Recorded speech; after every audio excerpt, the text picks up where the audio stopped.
back to the channel. I can't even say if I'm calling this a podcast or not, but it's a video. First and foremost, man, we gotta start this video off by saying, please subscribe to the channel, like this video, tell a friend, so we can build this community and keep these videos rocking out. But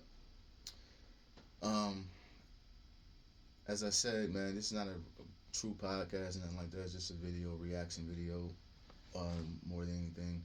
To Sam Darnold and the Seattle Seahawks, I owe Sam an apology.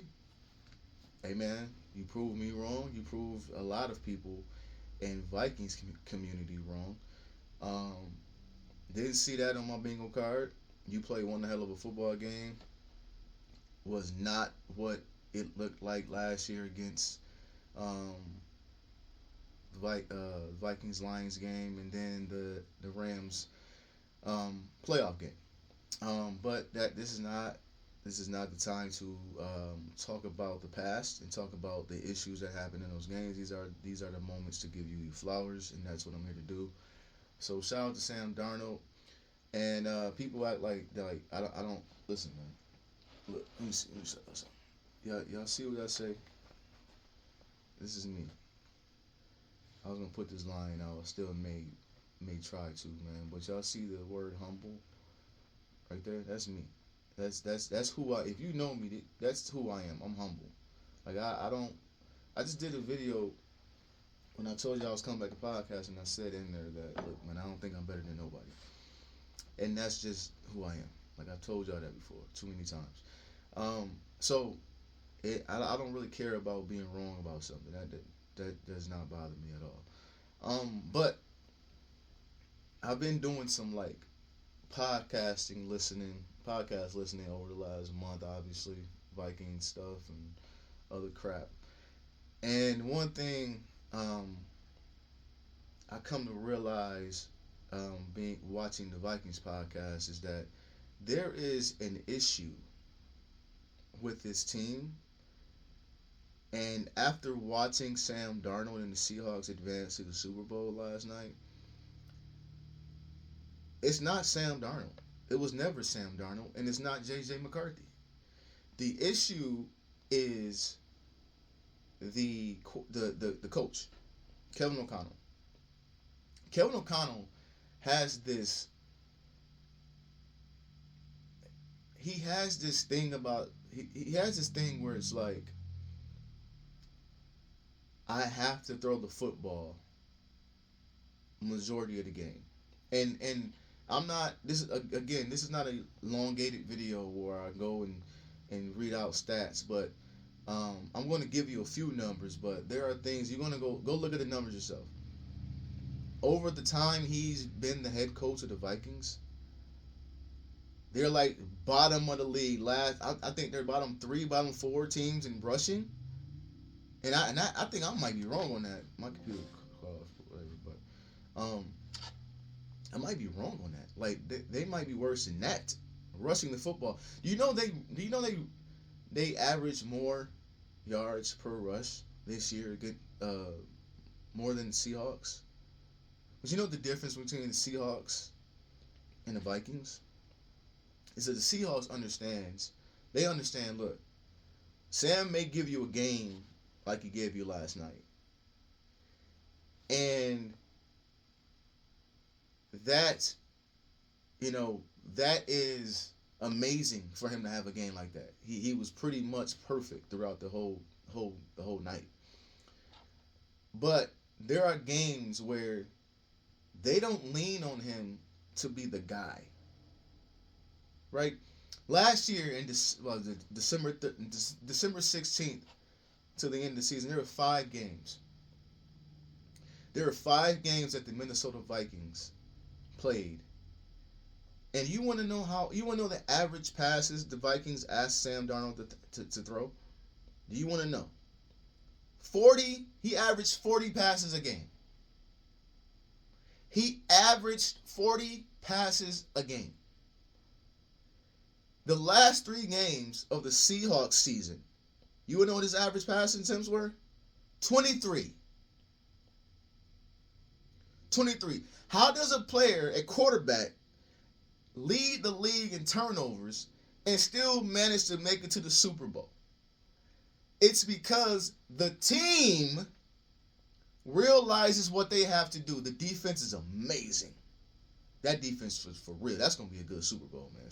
I'd have no idea who I'm rooting for. Might not root for anybody. I might just watch it as a casual fan, but that's gonna be one hell of a game. But they're not saying Sam Darnold go out there and be the savior.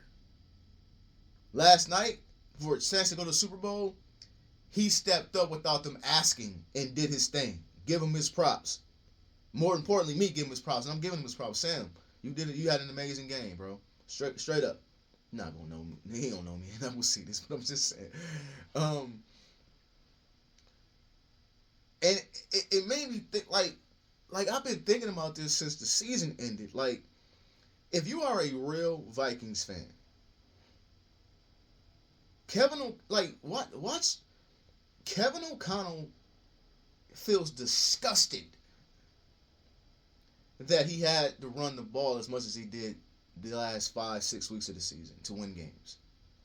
Like, if you seen this end of the season press conference, him and Kwesi, the GM, they both basically said, "Look, yeah, we ran the ball a lot. We won some games, but that ain't what we want to do. We want to get back to playing our football, which is slinging the goddamn ball down the field." And in his time as the Vikings coach, that shit ain't worked. Shit ain't worked. You still ain't won a playoff game. Bro, Brian Daboll, who got fired already, he's about to probably get the Bills job. Brian Daboll walked into our stadium with Daniel Jones. Wasn't the better quarterback than Kirk Cousins. Walked in the stadium and won a playoff game. Bro, where is your playoff win? Mike Vrabel, 1 year with the Patriots, Super Bowl. Mike McDonald, 2 years with the Seahawks, Super Bowl.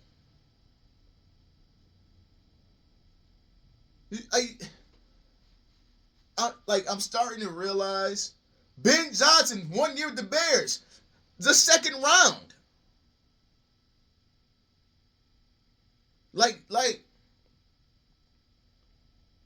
There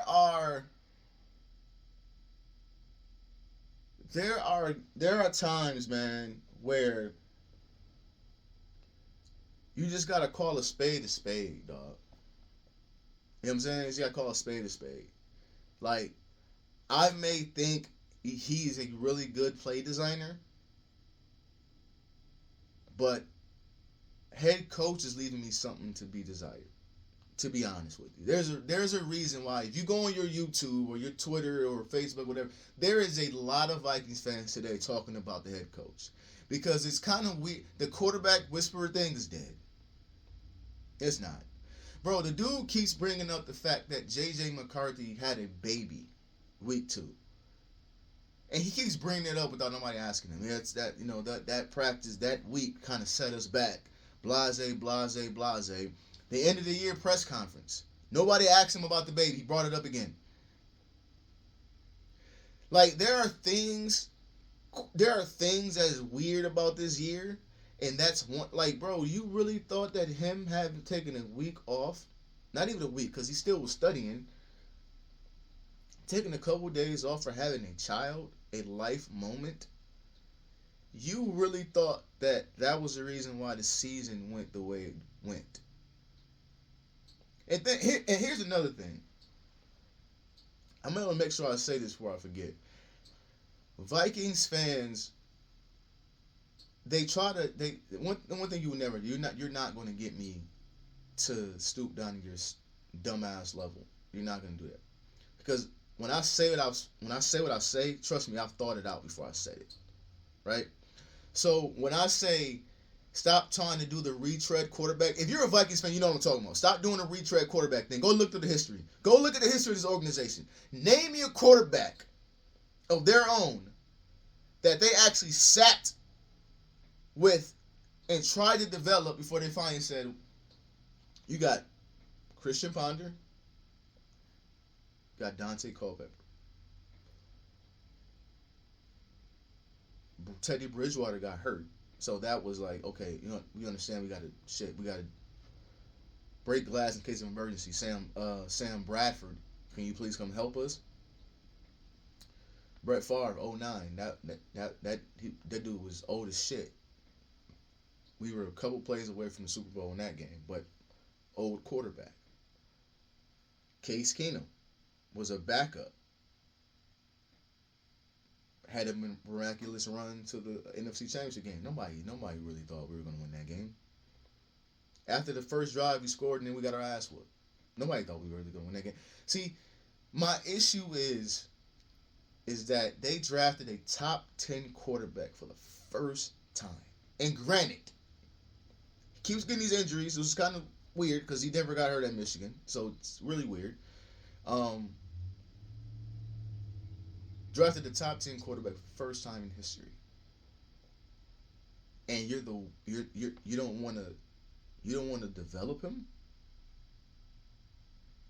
That's my issue with the fan base. Is like, why are y'all so quick to go to the backup option, the fucking Mac Joneses and the Daniel Joneses and the goddamn, I name it, Jimmy Garoppolo and all type of bro. Y'all be naming off every single quarterback that's on another team instead of being like, wow, we just seen organization after organization give up on Sam Darnold. Why would we do the same to ours? Like, there's a lot of speculative things going on about the Joe Burrow stuff. There's 2 reports about the Joe Burrow and Cincinnati Bengals, and a lot of rumors about that the Vikings are going to offer J.J. McCarthy, Jonathan Grenard, and 2 first-round picks. And then there's another report saying that the Vikings had already offered that, and the Bengals said that's not enough, or the Vikings said that was too much. One of the two. It doesn't really matter. But I say all that to say, if you're telling me you're going to get a Joe Burrow or Justin Herbert, I'm cool with that. As much as a fan I am of JJ, if that's what you're going to do, no problem. I'm with it. But if it's not anybody like that, you know what I mean. If it's not a superstar quarterback, and I don't even think Herbert's a superstar. I think he's just he has a lot of really great traits. I really don't think the dude has the it factor, whatever. But he has. I can see if Kevin O'Connell wanting to work with him. Put it like that. If it's not one of them dudes, if it's not one of those dudes, y'all know what I mean by that, then why in the hell wouldn't you just stay with your quarterback? I don't want to see the fucking Mac Jones thing. We already know how that fucking story is going to end. It's going to end the same way last year ended with Sam. Offensive line can't block. He can't run. You're going to get 9 sacks again. You're going to see the Case Keenum shit where he turns into a backup quarterback against an elite football team. We're going to see this shit all over again. Just if you really believe in your own system, in your organization, develop your quarterback. And if it doesn't work, it doesn't work. Try it fucking again. That's my problem with this organization. Bro, let's go get somebody else's scraps and see if we can make it work for a playoff entry to the playoffs, because God knows we ain't won a back-to-back playoff wins in fucking forever. So all you're going to get is one win and get knocked out and then whatever. And the Wills track record is terrible as owners. This conversation I'm hearing about what they want and what they don't want. We know what they want. We know what they want. I've heard it so many times. I've listened to Judge Zolgad said a lot on Purple Daily. They are from New Jersey, New York area. Their mindset is they seen the wild card Giants make it into the playoffs and have a great run to the Super Bowl. So that's they're thinking just give us a shot. But as someone who looks at the team and go, bro, that shit ain't gonna work. Shit ain't gonna work. It's happened to them. Name the other teams that's happened to. Not many. Because it's not a fucking plan. That is not a plan. That is not an organizational plan. But here's another issue I have with the coach. I just told you that the Seahawks, regardless of what the run is working or not, they're gonna run the ball and they're gonna play action, and they're gonna let Sam throw his darts down the field. The dude can throw down the field. He got an arm, got a rocket. He has a pretty great arm. That's never been an issue. His arm has never been a problem. Never. The problem with the Vikings is we run the ball twice and they don't work. We might not run the ball again for 2 series. With a young quarterback. And then with old-ass Carson Wentz. And then with Max Brosmer, when everybody thought he was the second coming of fucking, Brock Purdy. And we see how that fucking story turned out to look like. And listen, God willing, he has a future in this league. But that's your head coach being stubborn, saying, no, even with the third string guy, I'm going to throw this damn football. Look at these teams in the playoffs, bro. They all had running games, except for the Broncos. I didn't watch much football. I didn't watch much games in the Broncos this year, but people say that it wasn't a great running team. They're at home. The quarterback's out, but they're at the crib. But Sean McVay, KOC, you came under Sean McVay. This year, Sean McVay changed his offense. The dude was running 2-3 tight ends and running the fucking football a lot this year. Because he understands you got to win the line of scrimmage. Not Kevin O'Connell. I don't give a shit who my quarterback is. I'm dropping back and I'm dialing up deep passes. And the people say, man, you're a quarterback. He getting sacked. He keeps the offensive. This year, you know what? The offensive line actually played pretty well this year. They wasn't horrible. They was not horrible. But when I'm dialing up pass plays down the fucking field with young quarterbacks who aren't really adapt to reading coverages yet, bro, this is why I say, for those who don't understand literate language, not illiterate. Let me stop talking about people, man. For those who don't understand common sense in English language, this is why I say that Sam Darnold wouldn't have never made it to a Super Bowl with the Vikings. He chose the perfect situation. A team who has a great defense. They're going to run the ball. They had 2 great running backs. Charbonnet happened to get hurt last week, but Kenneth Walker was a dog last night. 2 really good running backs, a good offensive line. Even with injuries, they were a good offensive line. And you play action pass, and then you get all the way to the NFC Championship game, and then you ask your quarterback to go be great. And he was great. The Vikings will never make it this far doing it his way. Hell, if you look, bro, I got videos. I wanted Mike Zimmer going so fucking bad. Like, I couldn't stand his run, pass, defense approach, but he won playoff games. He was winning playoff games. There is a philosophical issue with Kevin O'Connell, and until he gets it straightened out, this shit is going to... Everybody's bypassing him. Bro, I named off the coaches and their past and where they're... Bro, everybody comes into the league, get a job, win the playoff game. They say, hell, they might beat Kevin O'Connell. He's yet to win one. Sean McVay after the game last year, I knew everything you're going to do. Because he knows. He came up under me. I know that you just want to throw the fucking ball. 9 sacks. This year, we won 9-8, and he was just. Go see it for yourself. Go see it for yourself. The press conferences. He was disgusted that he had to run the ball. The one you should find, because I don't want to throw no video up on my channel and get strikes. I'm not playing with YouTube. You should try to find the one with was it in London when they beat the Browns. And Carson Wentz was playing pretty bad. They happened to win the game. And go look at Kevin O'Connell's face about how he had to run the ball. Just go watch it. It's really, really sad. It's pathetic. that an NFL quarterback, an NFL head coach, is like pulling teeth to get him to run the football on a consistent basis. To understand, bro, it helps your team out. It helps your young quarterback out. Hell, it helps your offensive lineman out because I know they want to go forward instead of fucking backwards all the time.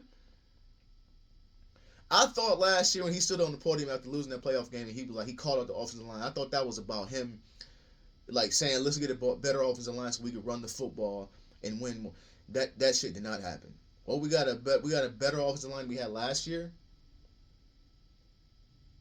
but we still gonna throw the fucking ball. And oh, by the way, there are offensive linemen playing for other teams that left the Vikings who played pretty damn good this year. Garrett Bradbury's going to the Super Bowl as the fucking center of the Patriots.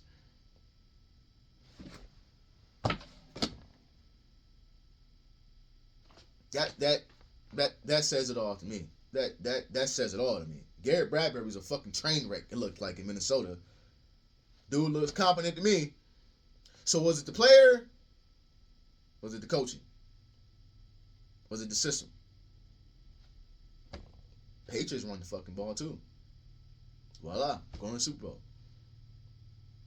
It's not that fucking difficult. But hey, man, I had to get on here and get my Sam Darnold apology out the way. Shout out to Sam, man. Again, salute. I don't know. My brother's a Patriots fan, so I don't know if I'm gonna root for the Seahawks. I don't know, but we'll see. We'll see, man. Yeah, I can't do like the social media debates all the time. This is why I got my own podcast. Like it's like one thing I realize on social media, man, is people just like to not hear what you say. Like in life in general, people don't listen to listen; they listen to reply. Like as you're talking, they're in their mind trying to figure out some shit that they're gonna say next. That ain't got nothing to do with what you say. Like you can tell a motherfucker, hey, dog, yo, the sky is blue, and they're gonna say cheeseburger. What the fuck are you talking? That oh you wasn't listening to nothing I was talking about. That's how it is talking to social media. It's like that. It's the ignorance that comes out of people when you're talking to them. It's like, yo, bro, I much rather talk to a wall than to talk to you. Which is why I suggest a lot of people do this. Get your phone out, get a camera out, talk your shit, man. That's what I do when I feel like, getting something off. But look, man, I'm gonna have a season review of the Vikings. I probably did half of it already, but I'm gonna do a season review video on the Vikings and what I think they should do going forward. Um, but yeah, that'll probably be my next video for sure. But again, shout out to the Seahawks, shout out to the Patriots, Sam Darnold, salute, man. Nothing but love to you, and you proved everybody wrong. You proved everybody wrong, and congratulations, man.